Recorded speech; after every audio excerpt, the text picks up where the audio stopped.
ద్వితీయోపదేశకాండం 33వ అధ్యాయం 12వ వాక్యం. మరొకసారి అందరూ కలిసి చదువుదాం. బెన్యామీను యెహోవాకు ప్రియుడు. హల్లెలూయా. ఈ బెన్యామీను గురించి వాళ్ళ తల్లి చెప్పినటువంటి మాట ఏంటంటే, వీడు దుఃఖపుత్రుడు, దుఃఖాన్ని కలిగించేవాడు. అందరికీ చుట్టుపక్కల వాళ్ళకి దుఃఖాన్ని కలిగించేటువంటి వాడు అని ఆమె పేరు పెట్టింది. తండ్రి అంటారు, యాకోబు అంటారు, వీడు తోడేలు లాంటివాడు, చీల్చేటువంటి తోడేలు లాంటివాడు. ఇప్పుడు ద్వితీయోపదేశ కాండంలోనికి వచ్చేసరికి మనం చదివినటువంటి మాట దగ్గర మోషే, దైవజనుడైనటువంటి మోషే మరల ఆయన కూడా దైవ సన్నిధికి వెళ్ళిపోయేటప్పుడు ఆ గోత్రాలన్నింటినీ పిలిచి ఒక్కొక్కరిని వాళ్ళకున్నటువంటి పరిస్థితులను బట్టి ఆశీర్వదిస్తున్నాడు. హల్లెలూయా. యాకోబు ఆశీర్వదిస్తూ ఏమన్నంటారే, నువ్వు తోడేళ్ళు అంటాడువి. ఇప్పుడు మోషే ఏమంటున్నాడంటే, బెన్యామీను నీవు యెహోవాకి బహు ప్రియుడివి. హల్లెలూయా. ఏమంటే అక్కడ ఉన్న తోడేలు, అక్కడ ఉన్నటువంటి దుఃఖపుత్రుడు ఎట్లా ప్రియుడిగా మారాడు, ఎట్లా ప్రియుడిగా మారాడు. హల్లెలూయా. బెన్యామీను మొదట్లో ఎలా ఉన్నప్పటికీ తర్వాత మారాడు. నా తండ్రి తోడేలు అన్నాడు కనుక నేను మారాలి అని అతను మార్చుకున్నాడు, తన స్వభావాన్ని మార్చుకున్నాడు. హల్లెలూయా. ఇప్పుడు తోడేలు లాంటి వాడు దేవునికి ఇష్టడుగా ఉండడానికి ప్రయత్నం చేశాడు. తన జీవితాన్ని మార్చుకుని దేవునికి ఇష్టడుగా జీవించటం ప్రారంభించాడు. అందుకనే మోషే ఆశీర్వదిస్తూ అంటారు, బెన్యామీను నీవు దేవునికి ప్రియుడుగా మారిపోయావు, నువ్వు ప్రియుడివి, నీవు ప్రియుడివి. హల్లెలూయా. హల్లెలూయా. కొంతమంది దేవుని దగ్గర, దేవ సేవకుల దగ్గర అడుగుతూ ఉంటారు, కానీ మార్చుకోరు, వాళ్ళ స్వభావాన్ని మార్చుకోరు. అండ్ మా కొరకు ప్రార్థన చేయండి, మా పరిస్థితి బాగలేదు అన్నీ చెబుతారు, కానీ జీవితాన్ని మాత్రం మార్చుకోరు. మార్చుకోకపోతే ఉపయోగం ఏముంది? మారరు. చెప్పినా వినరు. వినకపోతే మరి కార్యాలు ఎట్లా జరుగుతాయి చెప్పాలి. అడు తోడేలులాగే ఉన్నాడు అనుకోండి, తోడేలు స్వభావాన్ని కలిగి ఉన్నాడు అనుకోండి, మోసపూరితమైనటువంటి చీల్చేటువంటి తోడేలులాగే ఉంటే, దుఃఖపుత్రులుగానే దుఃఖం కలిగించేవాడుగా, కుటుంబాల్లో దుఃఖం, బయట వాళ్ళకి దుఃఖం కలిగించేవాడుగా ఉంటే మరి దేవుడు వాడి పక్షంగా ఎలా కార్యం చేస్తారు? కనుక ఈ బెన్యామీను మార్చుకున్నాడు, స్వభావాన్ని మార్చుకొని దేవుని కొరకు మంచిగా జీవించడానికి ప్రయత్నం చేశాడు, జీవిస్తున్నాడు. హల్లెలూయా. అందుకనే మోషే అంటారు, బెన్యామీను నువ్వు మారావు, నీ స్వభావాన్ని మార్చుకున్నావు కనుక నీవు యెహోవాకి ప్రియుడుగా మారావు. హల్లెలూయా. ఇంకా బైబిల్లో చాలామంది ఉంటారు. ఎబ్బేసు ఉంటాడు. వేదన పుత్రుడు. ఒకరోజు ప్రభు దగ్గరికి వెళ్ళి ఏడ్చాడు, ప్రార్థన చేసుకున్నాడు, ప్రభువా నేను అందరికీ వేదనగా మారిపోయాను, నాకు నేనే వేదన, నా పక్కోళ్ళకి వేదన. దేవుని దగ్గర తీర్మానం చేసుకున్నాడు, మార్చుకున్నాడు. దేవుడు అతన్ని ఆశీర్వాదకరంగా మార్చారు. హల్లెలూయా. ఇట్లా కొంతమంది ఉన్నారు. కనుక ఇప్పుడు బెన్యామీను గురించి కొన్ని మాటలు మీకు చెప్తాను. ఆయన దేవునికి ప్రియుడు.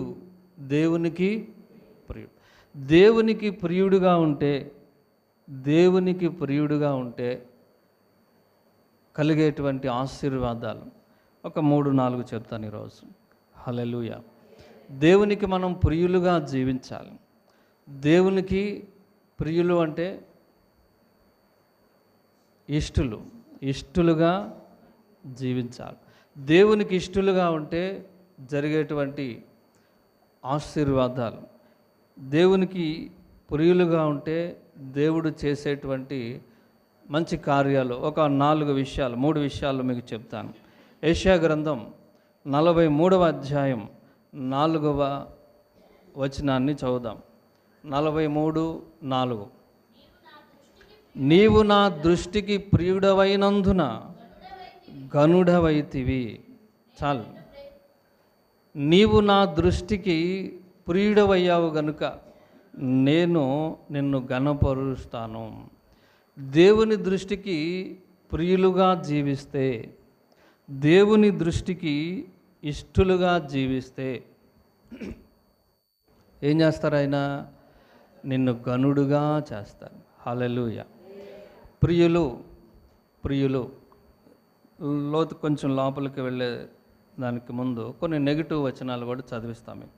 2వ తిమోతి పత్రిక 3వ అధ్యాయం 2వ వాక్యాన్ని చదువుదాం. మనుష్యులు స్వార్థ ప్రియులు కనుక ఇక్కడ ప్రియులు ఏం ప్రియులు? వీళ్ళు స్వార్థ ప్రియులు. చెప్పాలి, అందరు చెప్పండి. మీరందరూ స్వార్థ ప్రియులేనా? మంచి ప్రియులా? స్వార్థ ప్రియులు అంటే తెలుసుగా? తెలీదా? స్వార్థ ప్రియులు. తర్వాత చదవండి, వచ్చిన అంత బాగుంటుంది. ధనాపేక్షులు, బెంకములు, అబద్ధాలు చెప్పేవాళ్ళు, అహంకారులు, దోషకులు, కృతజ్ఞత లేనటువంటి వాళ్ళు, స్వార్థ ప్రియులు. ఇంకొక మాట కూడా చూద్దాం. 68:30 కీర్తన 68:30. కలహప్రియులు. ఏం ప్రియులు వీళ్ళు? కలహప్రియులు. దెబ్బలాటలు పెట్టేవాళ్ళు వీళ్ళు. దెబ్బలాటలు పెట్టేస్తారు. ఎవరన్నా ఇద్దరు పచ్చగా ఉన్నారంటే వాళ్ళు కళ్ళు గుట్టేస్తాయి అంతే. వాళ్ళ మధ్యలో మంట పెట్టాలి. కలహప్రియులు దెబ్బలాటకు రెడీగా ఉంటారు, లేదా దెబ్బలాటలు పెట్టేస్తారు. కలహప్రియులు. ఫస్ట్ ప్రియులు ఏంటి? స్వార్థ ప్రియులు. కనుక మీరు దేవుని చేత ఇష్టలుగా ఉండాలంటే కలహప్రియులుగా ఉండకూడదు, స్వార్థ ప్రియులుగా ఉండకూడదు. హల్లెలూయా. సమాధానపరుచువారు ధన్యులు, వారు దేవుని కుమారులు అనబడుదురు. హల్లెలూయా. ఇద్దరు గొడవ పడ్డారనుకోండి, మీరు సమాధానపరచాలి. ఇద్దరు కొట్టుకుంటున్నారనుకోండి, కొట్టు, ఇంకా కొట్టు అనకూడదు. అనొచ్చా? కొంతమంది ఏమన్నా గొడవ పడుతున్నారనుకోండి, ఇంకా 2 పుల్లలు వేస్తారు దాంట్లో. ఇక ఆ రోజు నిన్ను ఇలా అన్నాడు, ఆ రోజు అలా అన్నాడు అని వాడికి గుర్తులేని కూడా వీళ్ళు గుర్తు చేస్తారు. పక్క నుంచి గుర్తు చేస్తారు. వీళ్ళు అపవాది పిల్లలు. సమాధానపరచువారు ధన్యులు, చెప్పాలి, వారు దేవుని కుమారులు అనబడతారు. నీవు దేవుని కుమార్తె అయితే, నువ్వు దేవుని కుమారుడు అయితే నువ్వు సమాధానపరుస్తావు. గొడవలు పెట్టవు, సమాధానపరుస్తావు. హల్లెలూయా. స్వార్థ ప్రియులుగా ఉండకూడదు. స్వార్థ ప్రియులు అంటే తెలుసుగా? కనీసం ₹1 లాభం ఉండాలి వాళ్ళకి. ఏదన్నా పని చేయాలనుకోండి, ఏదో ఒక లాభం ఉండాలి. లాభం లేకుండా చెప్పాలి, ఏ పని చేయరు. స్వార్థ ప్రియులు. కనుక మనం స్వార్థ ప్రియులుగా ఉండకూడదు. తర్వాత కలహప్రియులుగా ఉండకూడదు. మరి ఎలా ఉండాలి? దేవునికి ప్రియులుగా ఉండాలి. హల్లెలూయా. దేవునికి ప్రియులు. మీరెవరికి ప్రియులుగా ఉంటున్నారు? ఇప్పుడు ఒక ప్రశ్న మీకు. మీరు ఎవరికి ప్రియులుగా ఉంటున్నారు? దేవునికి ప్రియులుగా ఉంటున్నారా? మీ పక్కింటి వాళ్ళకి ప్రియులుగా ఉంటున్నారా? మీ స్నేహితులకి ప్రియులుగా ఉంటున్నారా? కొంతమంది మనుషులకు చాలా ప్రియంగా జీవిస్తారు. మనుషులు మమ్మల్ని మెచ్చుకోవాలి, మమ్మల్ని ఘనపరచాలి అని మనుషులతో చాలా ఇష్టంగా ఉంటారు. దేవునికి ఇష్టలుగా ఉండరు. హల్లెలూయా, హల్లెలూయా. లోక సాంగత్యము దేవునితో వైరమని మీరెరుగరా? లోక సాంగత్యము దేవునితో విరోధమని మీరెరుగరా? హల్లెలూయా. కనుక మొదటి మాట, నీవు నా దృష్టికి ప్రియుడవైనందున ఘనుడవైతివి. కనుక దేవుని దృష్టికి ప్రియులుగా జీవిస్తే దేవుడు మిమ్మల్ని ఘనపరుస్తారు. హల్లెలూయా. మొదటి ఆశీర్వాదం ఏంటంటే దేవునికి మీరు ప్రియులుగా జీవిస్తే ఆయన మిమ్మల్ని ఘనపరుస్తారు, గనులుగా చేస్తారు. హల్లెలూయా. అంటే మీరు స్వార్థప్రియులుగా ఉండకూడదు, కలహప్రియులుగా ఉండకూడదు. చెప్పండి, దేవునికి ప్రియులుగా మార్చబడాలి. అప్పుడు దేవుడు మిమ్మల్ని ఘనపరుస్తారు. హల్లెలూయా, హల్లెలూయా. దేవుడు మిమ్మల్ని ఘనపరుచునుగాక. మన పరలోకపు తండ్రి మిమ్మల్ని ఘనపరుచునుగాక. మునిపెన్నడూ పొందని రెట్టింపు ఘనత మీకును మీ కుటుంబాలకును కలుగునుగాక. ఆమేన్, ఆమేన్. దేవుడు ఘనపరుస్తారు. ఆయనకు మీరు ఇష్టలుగా జీవిస్తే, ప్రియులుగా జీవిస్తే ఆయన ఘనపరుస్తారు. మొదటి మాట మొత్తం చెప్పండి అండి. మీరు దేవుని దృష్టికి ఇష్టలుగా ఉంటే ఘనపరుస్తారు. స్వార్థప్రియులుగా ఉంటే, కలహప్రియులుగా ఉంటే, దుఃఖపుత్రుడుగా ఉంటే, తోడేళ్ళలాగా ఉంటే ఆయన రిజెక్ట్ చేస్తారు. హల్లెలూయా. బెన్యామీను ఘనపరచబడ్డాడు. అందుకని బెన్యామీను యెహోవాకు ప్రియుడైనందున బెన్యామీనును అతని గోత్రాన్ని దేవుడు హెచ్చించాడు. ఇశ్రాయేలుకి రాజును ఏర్పరచాలనుకున్నప్పుడు మొట్టమొదటి రాజు ఎందులోంచి వచ్చాడు? బెన్యామీనులోంచి వచ్చాడు. సౌలు అంటాడు, ఏమండి, బెన్యామీను గోత్రం చిన్నది, తక్కువ జనం, చిన్నది, ఆఖరిది, కనిష్ఠుడిది, జ్యేష్ఠుడి కదా ముందిచ్చేది, నాకు ఎట్లా వస్తుంది అంటే దేవుడు ఇచ్చారు. హల్లెలూయా. ఎందుకు ఇచ్చారంటే బెన్యామీను యెహోవాకు ప్రియుడు. కనుక మీరు దేవునికి ప్రియులుగా ఉంటే దేవుడు మిమ్మల్ని ఘనపరుస్తారు. చాలామంది అందరూ నన్ను ఘనపరచాలి, అందరూ నన్ను మెచ్చుకోవాలి, లోకస్తులందరూ నన్ను మెచ్చుకోవాలని చాలా ప్రయాసపడతా ఉంటారు. ఎస్తేరు గ్రంథంలో ఇప్పుడు తీయొద్దు. ఎస్తేరు గ్రంథంలో హామాను అని ఒక ఆయన ఉంటాడు. మొర్దెకై, ఆ గ్రంథంలో 4-5 పేర్లు కనపడితే ఎస్తేరు, మొర్దెకై, హామాను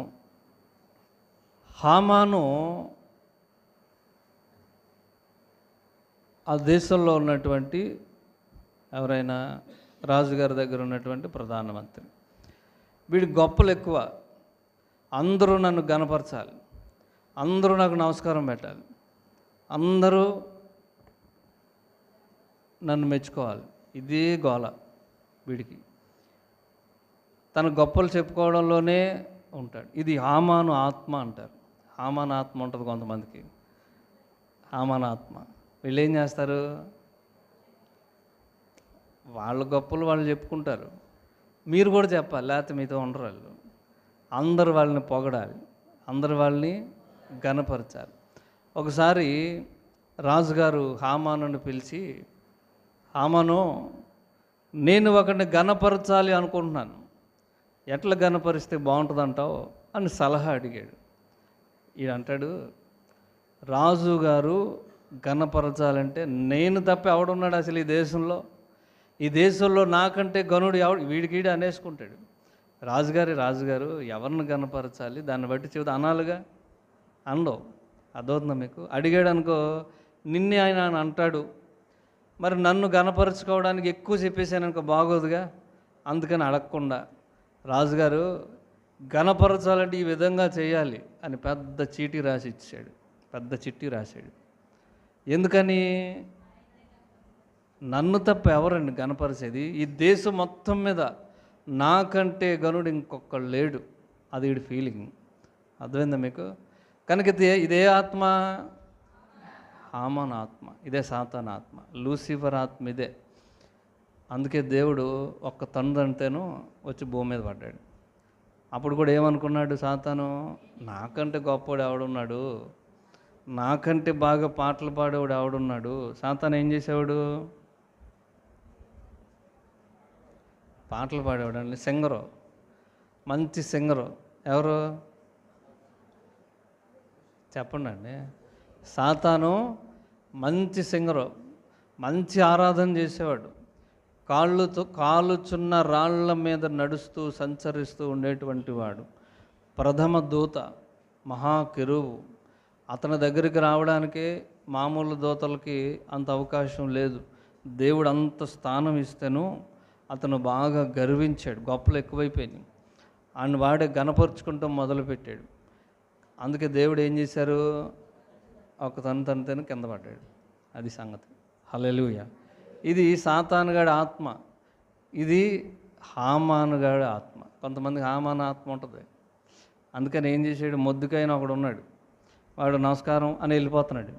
అందరూనేమో వంగొంగి దండాలు పెడుతున్నారు. వీడేం చేస్తున్నాడు చెప్పండి? ఏం చేస్తున్నాడు?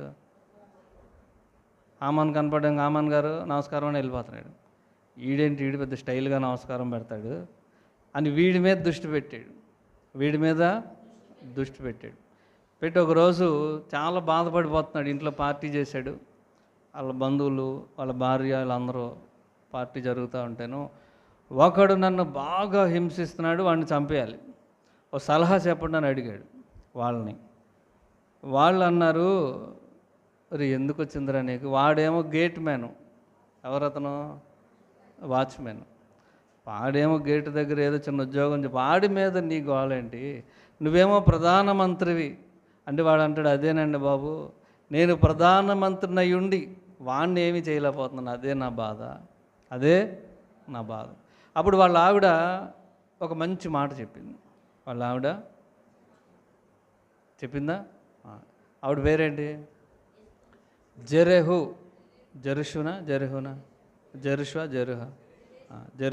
ఆవిడ మంచి మాట చెప్పింది. ఆవిడ అన్యులు కూడా కొంతమంది భార్యలు చాలా మంచి భార్యలు. ఆవిడ ఏమందంటే,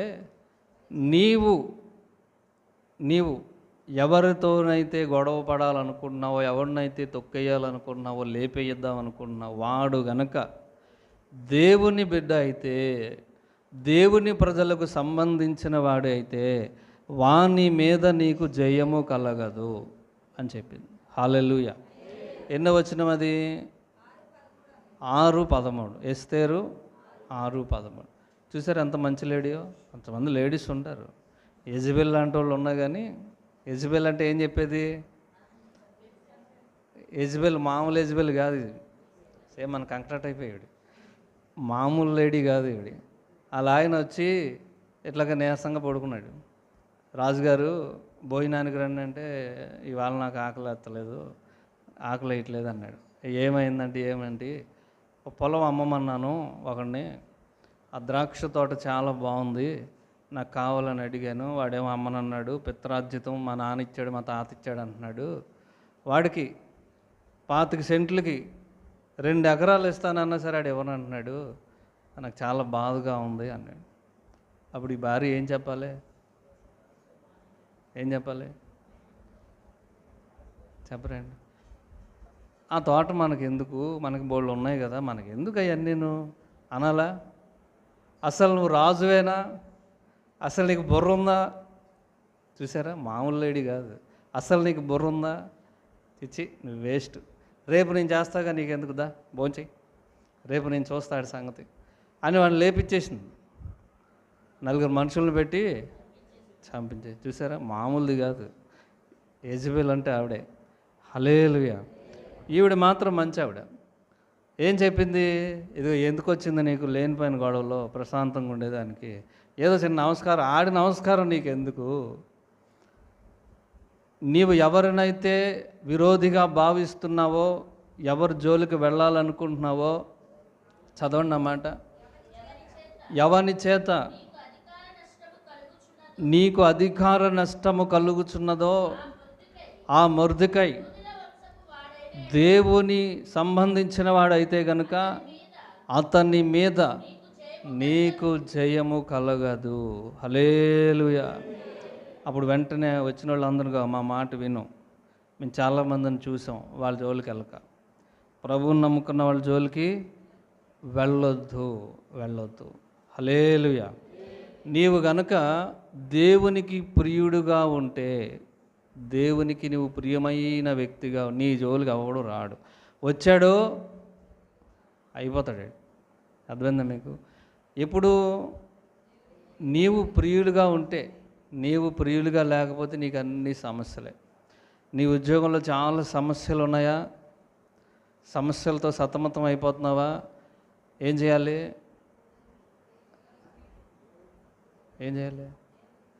దేవునికి ప్రియుడిగా ఉండాలి. దేవునికి ప్రియుడిగా ఉంటే అన్నీ సెట్ అయిపోతాయి. కొద్ది రోజులు ఉన్నా కానీ సెట్ అయిపోతాయి, అన్నీ సెట్ అయిపోతాయి. దేవుడు సెట్ చేసాడు అనుకోండి, మంచిగా సెట్ అవుతారు వాళ్ళు.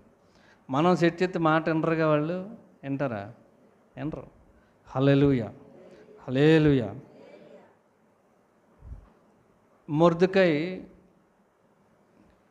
ఈ హామాను రాజు అడిగారు. బాబు వెనకాల ఫ్యాన్ కూడా అయిపోయారా? లాస్ట్ ఫ్యాన్ అయ్యండి. ఈ హామాను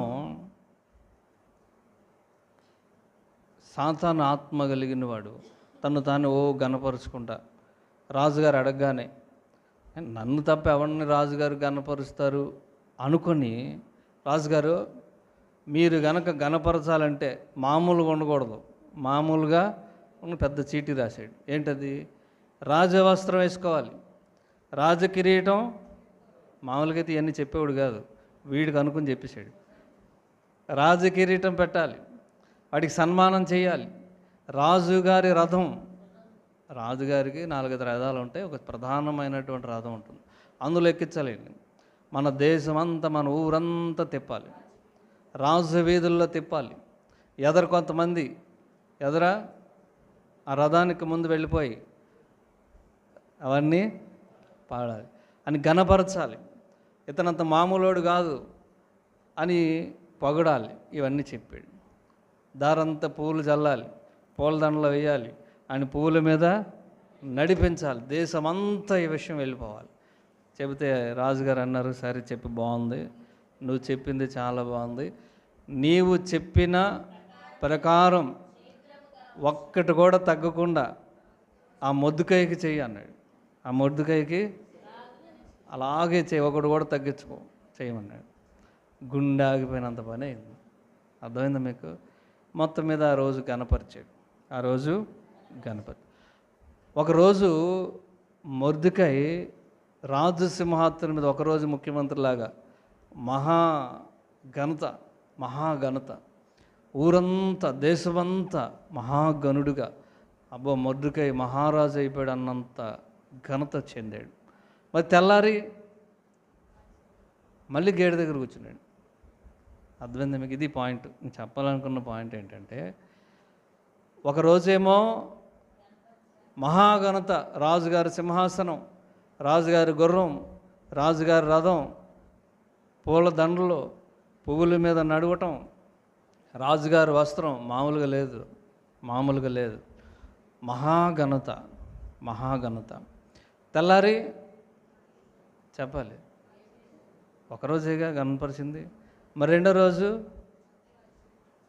మళ్ళీ వాచ్మెన్ డ్రెస్ వేసుకుని ఆ గేట్ దగ్గర కర్రట్టుకుని నిలబడ్డాడు. ఏమైపోయింది చెప్పాలి? ఎన్ని రోజులు ఘనత? రాజుగారి గుర్రం ఉందా రెండో రోజు? లేదు. వాక్యం ఏం చెబుతుందంటే, మనుష్యులు గణపరిస్తే ఒకరోజు 2 రోజులు ఉంటుంది. అది మనుషులు నీతో అవసరం ఉన్నప్పుడు నెత్తి మీద పెట్టుకుంటారు, అవసరం అయిపోగానే పెట్టుకుంటారా? రోజు పెట్టుకుంటారా? పక్కన పారేస్తారా? పారేయరా? అనుభవం ఉన్న వాళ్ళకి తెలుస్తుంది, అనుభవం లేని వాళ్ళకి ఇంకా తెలియదు. హల్లెలూయా. ఒకసారి అందరూ గట్టిగా. కనుక మనుష్యులు నిన్ను గణపరిస్తే ఒకరోజు 2 రోజులు ఉంటుంది, తాత్కాలికమైన ఘనత. మళ్ళా నువ్వు చేసుకోవాల్సిందే, మళ్ళా నీ డ్యూటీ నీదే, నీ గేటు దగ్గర నువ్వే, నీ కాపలా, నీ పని నీదే. ఘనత ఉందా రెండో రోజు? లేదు. ఆ రోజు దేశ ప్రజలందరూ సెల్యూట్ కొట్టారు, వచ్చి సాష్టాంగ నమస్కారం చేశారు. ఆ రోజంతా జనాలు రావటం, సాష్టాంగ నమస్కారం పెట్టడం, రాజుగారికి దండలు ఎక్కువైపోయింది. ఇప్పుడు ఊరేగింపు వెళ్తూ ఉంటుందిగా, వెళ్తున్నప్పుడు ఏం చేస్తారు? ప్రతి సెంటర్లో ఆపటం, గజమాల వేయటం, మళ్ళీ తీయటం, మళ్ళీ సెంటర్లోకి వెళ్తే మళ్ళీ పెద్ద గజమాల వేయటం, ఈ మధ్య పెద్ద మొయ్యలేరు మనుషులు, మొయ్యలేని క్రేన్లు పెట్టడం, ఇట్లాంటివన్నీ చేస్తున్నారు. మరి రాజుగారులకు అలాగే చేసేవాళ్ళు కదా. మరి రెండో రోజు గంట లేదు, ఏమీ లేదు, ఆయన కాపలా కాస్తామంటే గేట్ వేసుకుని తాళం వేసుకుని అక్కడ కూర్చున్నాడు. మనుష్యులు ఘనత, లోకం ఇచ్చేటువంటి ఘనత చెప్పాలి తాత్కాలికమైనది. ఏదో ఒకరోజు 2 రోజుల్లో ఉంటుంది. ఒకరోజు వచ్చింది. ఎస్తేరు గ్రంథంలోని చివరి అధ్యాయానికి వచ్చేస్తే రాజుగారు మొర్దెకైని పిలిచి, మొర్దెకై, నువ్వు గేటు దగ్గర ఉండాల్సినోడు కాదు, నువ్వు మహామేధావి, తెలివైనోడివి, నువ్వు దేవుని ఆత్మ కలిగిన వాడివి, నువ్వు నా రాజ్యంలో ఉంటే ఎంతో బాగుంటుంది అని అతన్ని ప్రధానమంత్రి పోస్ట్ ఇచ్చారు. హల్లెలూయా, హల్లెలూయా. ఇప్పుడు ఏమర్థమైంది మనకి? ఒక రోజు వచ్చింది, దేవుడు మొర్దెకైని గణపరిచాడు. రాజు గణపరిచినప్పుడు ఒకరోజే, దేవుడు గణపరిచినప్పుడు వాడు చనిపోయేదాకా ప్రధానమంత్రిగా ఉండి ఘనతను పొందుకొని ఘనతను సాధించాడు. దేవుడు ఇచ్చేటువంటి ఘనత శాశ్వతమైనది కనుక మనుష్యుల ఘనత కోరుకోవద్దు. మనుష్యులకి ప్రియులుగా ఉంటే, మనుష్యులను పొగడాలి, మనుషులను మెచ్చుకోవాలి, మనుషులను ఘనపరచాలి అనుకుంటే ఇది హామానాత్మ. వాళ్ళందరూ ఎట్టు కోరుకుంటారు? దేవుడు నన్ను ఘనపరచాలి, దేవుడు నన్ను పైకి తీసుకురావాలని నువ్వు ఆలోచన చేస్తే దేవునికి ప్రియులుగా జీవించాలి. హల్లెలూయా, హల్లెలూయా. అందుకని ఇర్మీయా గ్రంథంలో ఒక మంచి మాట ఉంటుంది, మనకెప్పుడు తెలిసినటువంటి మాటే. ఏంటది? యెహోవా ఆశీర్వాదము ఎన్నటెన్నటికీ ఆశీర్వాదకరంగా ఉంటుంది. లోకం ఇచ్చే ఆశీర్వాదం మధ్యలో పోతుంది. నీకు నీవే తెచ్చుకున్నటువంటి సంపద నిన్ను వదిలి వెళ్ళిపోతుంది. దేవుని ఆశీర్వాదం ఎన్నటెన్నటికి అలా కాన్స్టెంట్గా ఉంటుంది. మొదట కొద్దిగా ఉండినను మహాభివృద్ధి, అలాగా ఆయన అంచెలంచెలుగా అభివృద్ధి పరుస్తాడు. ఒక మెట్టు అలాగా ఆయన పైకి తీసుకెళ్తారు. లోకం ఇచ్చేటువంటిది ఒకేసారి అలా తీసుకెళ్ళి అలా కింద పడేస్తుంది. హల్లెలూయా. కాబట్టి నీవు దేవునికి ప్రియుడుగా ఉంటే దేవుడు నిన్ను ఘనపరుస్తారు. దేవుని ఘనత శాశ్వతమైనది. హల్లెలూయా. కనుక దేవుడు మిమ్మును ఘనపరచునుగాక, దేవుడు మిమ్మును మీ కుటుంబమును ఘనపరచునుగాక. ఆమేన్. హల్లెలూయా, హల్లెలూయా, హల్లెలూయా. ఇంకా చాలామంది గనులు ఉన్నారు. ఒకటి చదువుదామా? 1 సమూయేలు 9:6. సమూయేలు గురించి రాయబడినటువంటి మాట ఏంటంటే, అతడు బహుగనుడు.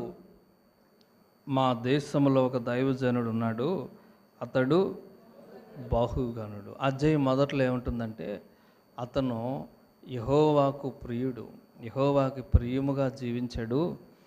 ఏలీ కాలంలో వాళ్ళ పిల్లలు దేవునికి అసహ్యులుగా జీవించిన కాలంలో ఆయన దేవునికి ప్రియుడుగా జీవించాడు కనుక దేవుడు అతన్ని ఘనుడుగా చేశాడు. ప్రజలు చెప్పుకుంటున్నారు ఏమని?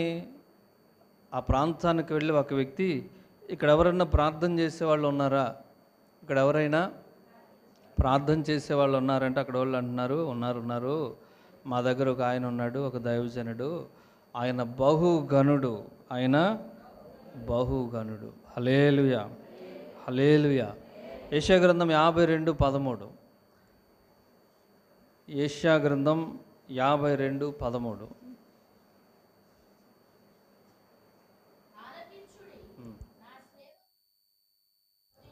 నా సేవకుడు వివేకముగా ప్రవర్తించును,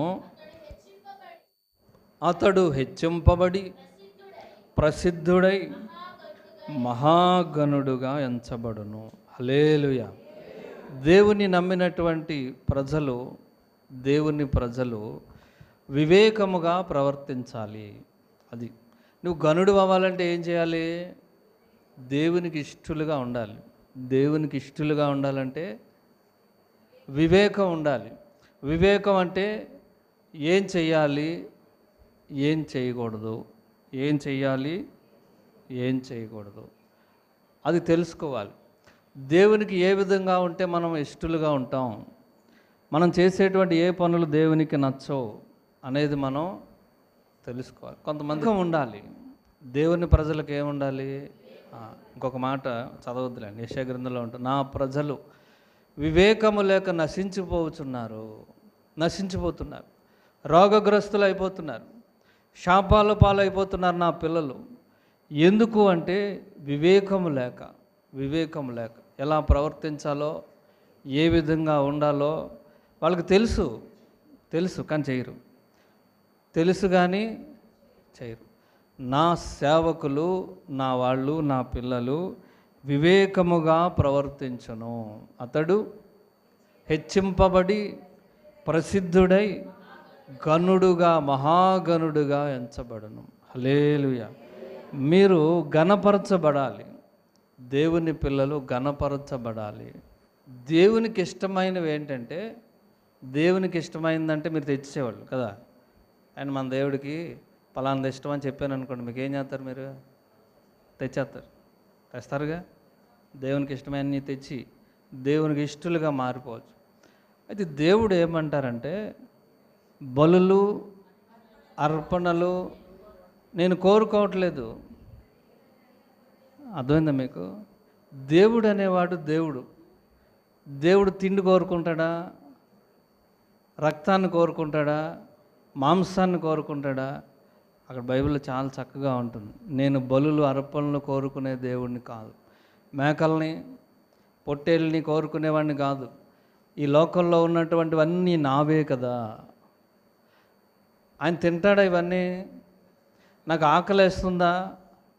ఆకలేసినను నేను నీతో చెప్పను అని ఉంటుంది. హల్లెలూయా, హల్లెలూయా. ఆయన ఏం కోరుకుంటున్నాడు మన దగ్గర నుంచి? మీ మంచి ప్రవర్తన కలిగి ఉండాలి. మీ మంచి ప్రవర్తనను ఆయన కోరుకుంటున్నాడు. హల్లెలూయా. ఇంకొక మాట, రెండో మాట చదువుదాం.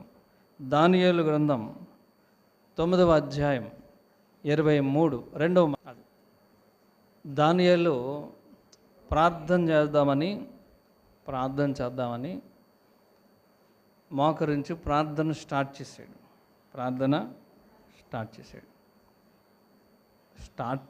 స్టార్ట్ చేయగానే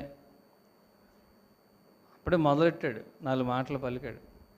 వెంటనే గాబ్రియేలు దూత ప్రత్యక్షమయ్యాడు. ఇంకా ఆమెను అనలా. దేవదూత అంటారు, దానియేలు నీవు బహుప్రియుడవు గనుక, నీవు దేవునికి బహుప్రియుడవు గనుక నేను నీ దగ్గరికి పంపబడ్డాను, నీ దగ్గరికి వచ్చాను. నువ్వు ప్రార్థన ఏదో చేసావుగా, దాని సమాధానం పట్టుకుని వచ్చాను. హల్లెలూయా. మొదటి మాట ఏం చెప్పాము? నీవు దేవునికి ప్రియుడుగా ఉంటే నీవు ఘనపరచబడతావు. రెండవది, దేవునికి నీవు ప్రియుడుగా ఉంటే నీ ప్రార్థనకు వెంటనే సమాధానం వస్తుంది. దానియేలు చాలా మంచి ప్రియుడు. చూడండి, 4-5 వచనాలు 4-5 సార్లు మనకు కనబడుతుంది. 9వ అధ్యాయం 23లో ఇప్పుడు చదివాంగా. 10వ అధ్యాయం 11లో కూడా, 10వ అధ్యాయం 11 నీవు బహుప్రియుడవు, నీవు 18వ వచనం 19 చదవండి. నీవు బహుప్రియుడవు. అక్కడక్కడ దేవుడు అతనితో చెప్పినటువంటి మాటలంటే నీవు బహుప్రియుడవి. దానియేలు బహుప్రియుడిగా ఉన్నాడు కనుక అతన్ని సింహబోన్లో వేస్తేనో సింహాలు అతని జోలికి వెళ్ళ. దేవునికి ప్రియుడిగా ఉంటే నీ ప్రార్థనకు వెంటనే సమాధానం వస్తుంది. వెంటనే ప్రార్థన వెళ్ళగానే ఆజ్ఞ బయలుదేరింది. ప్రార్థన వెళ్ళిందో లేదో వెంటనే అక్కడి నుంచి ఆజ్ఞ బయలుదేరింది. హల్లెలూయా. కనుక ఆయనకు ప్రియులైనటువంటి వాళ్ళు చేసేటువంటి ప్రార్థన ఆయన వెంటనే సమాధానం ఇస్తారు, ఆయన వెంటనే జవాబిస్తారు. కనుక దేవునికి మీరు ప్రియులుగా ఉంటే మీరు చేసిన ప్రతి ప్రార్థనకి వెంటనే సమాధానం వస్తుంది, వెంటనే. హల్లెలూయా, హల్లెలూయా. యెషయా గ్రంథం 30:19 రాత్రి చదివాం. జనమా, నీవిక ఏమాత్రము కన్నీళ్లు విడువవు. నీవు దేవునికి ప్రియులుగా ఉంటున్నావు గనుక ఇక నీవు కన్నీళ్లు విడువవు. సంఘమా, నీవిక కన్నీళ్లు విడువవు. ఆయన నీ మొర విని నిశ్చయముగా నిన్ను కరుణించును. ఆయన నీ మాట వినగానే, అది నీ మాట వినగానే, చూసారు అంత మంచి మాట, నీ మాట వినగానే ఆయన నీకు ఉత్తరం ఇస్తారు. హల్లెలూయా. చేసి చేసి చేసి చేసి అలసిపోయి కాదు, నీ మాట వినగానే ఆయన నీకు సమాధానం ఇచ్చును. కనుక ఈరోజు మీరు ఆయన సమాధానముతో తిరిగి వెళ్ళుదురుగాక. ఆమేన్. యెషయా గ్రంథం 58:9 రాత్రి కూడా చదివాం. నీవు పిలవగానే యెహోవా నీకు ఉత్తరం ఇచ్చును.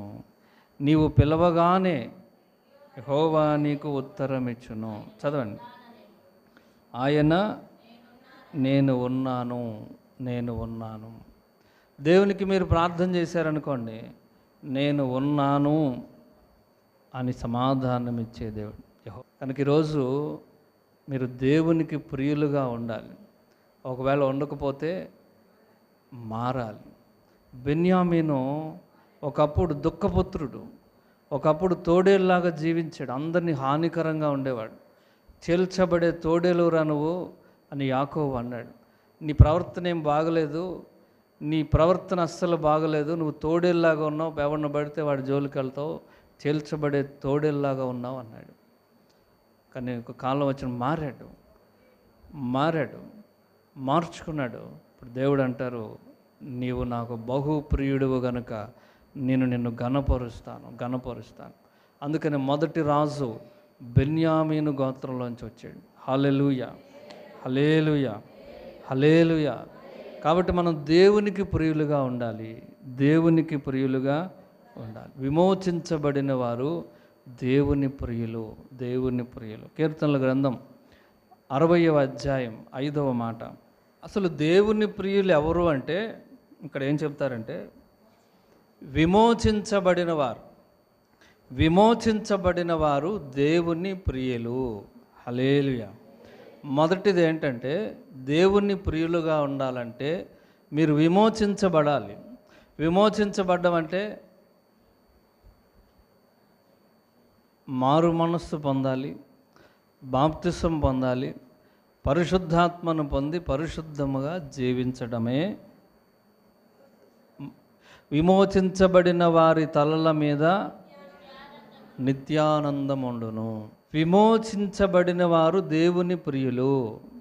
నువ్వు దేవుని ప్రియుడు అవ్వాలంటే మొదటి స్టెప్పు, మొదటి అర్హత, మీరు ఫస్ట్ విమోచించబడాలి, మారు మనస్సు పొందాలి, రక్షణ పొందాలి, పరిశుద్ధంగా జీవిస్తూ ఉంటే మీరు విమోచించబడిన వారు. దేవుని ప్రియులు ఎట్లుంటారు? సంతోషంగా ఉంటారు. ఆయన వారిని ఘనపరుస్తారు. మీరు మాట వినగానే, మీ మాట వినగానే ఆయన మీకు ఉత్తరం ఇచ్చాను. మీరు ఈ వచనాలు రాసుకుని తర్వాత చదువుకోండి. మీరు ఆ వాక్యాలను చదివి ప్రార్థన చేయాలి. ఈరోజు దేవుడు మిమ్మల్ని సమాధానంతో పంపునుగాక. ఆయన మీ మొర ఆలకించునుగాక. నీ మొర వినగానే ఆయన నేను ఉన్నాను అనునుగాక. ఆమేన్. మరొక మాట చదువుదాం. 12:20 అవుతా ఉంది. ఇంకొక మాట చదివి నేను ముగిస్తాను. యెషయా గ్రంథం 42వ అధ్యాయం 1వ వచనం.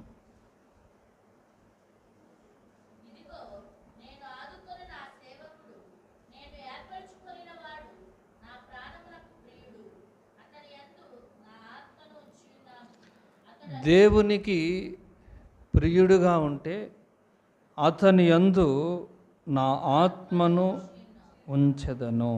నా ఆత్మను ఉంచెదను. హల్లెలూయా. దేవునికి ప్రియులుగా ఉంటే ఆయన నీ యందు ఆయన ఆత్మను ఉంచుతారు. ఆయన ఆత్మను ఉంచుతారు. బెన్యామీను దేవునికి ప్రియుడు, దేవునికి ప్రియుడు. అందుకే దేవుడు అతన్ని హెచ్చించారు. ఒకప్పుడు దుఃఖపుత్రుడుగా ఉన్నాడు, ఒకప్పుడు చీల్చునట్టి తోడేలుగా ఉన్నాడు. అయితే తను మార్చుకున్నాడు, మారు మనసు పొందాడు, దేవునికి ప్రియుడిగా ఉన్నాడు. దేవునికి ప్రియుడిగా ఉంటే దేవుడు అతన్ని హెచ్చించాడు, అతన్ని ఘనపరిచారు, అతని యొక్క సంతానాన్ని రాజులుగా చేశారు, హెచ్చించారు. దేవునికి ప్రియులుగా ఉంటే ఆయన నిన్ను ఘనపరుస్తారు. అది శాశ్వతమైనటువంటి ఘనత. మనుషులు ఘనత ఒక రోజు 2 రోజులు ఉంటుంది, ఆయన ఘనత శాశ్వత కాలం ఉంటుంది. హల్లెలూయా. దేవునికి నీవు ప్రియులుగా ఇష్టలుగా ఉంటే ఆయన నీ ప్రార్థన విన్న వెంటనే ఆజ్ఞను పంపిస్తారు. నీ మాట వినగానే ఆయన ఉత్తరం ఇస్తారు. నీవికి ఏమాత్రము కన్నీళ్లు విడువవు. ఆయన నీ మొర విని నిశ్చయముగా నిన్ను కరుణించును. దేవునికి ప్రియులుగా ఉంటే ఆయన ఆత్మని యందు ఉంచుతారు. ఆయన ఆత్మ నీకు సంచకరువుగా ఉంటుంది. ఆయన్ని కాపుదలిస్తారు, నడిపిస్తారు. ఆయన రాజ్యములోనికి మనల్ని చేర్చుకుంటారు. దేవుడు మిమ్మల్ని ఆశీర్వదించునుగాక. ఆమేన్. ఆయన మీ మొర విని నిశ్చయముగా మిమ్మల్ని కరుణించునుగాక. ఆయన మీకు నేనున్నాను అని సమాధానం ఇచ్చునుగాక. పరలోకపు తండ్రి మిమ్మను ఘనపరచునుగాక. మిమ్మను మీ కుటుంబాలను ఘనతకు పాత్రులుగా చేయునుగాక. ఆమేన్. ఆమేన్.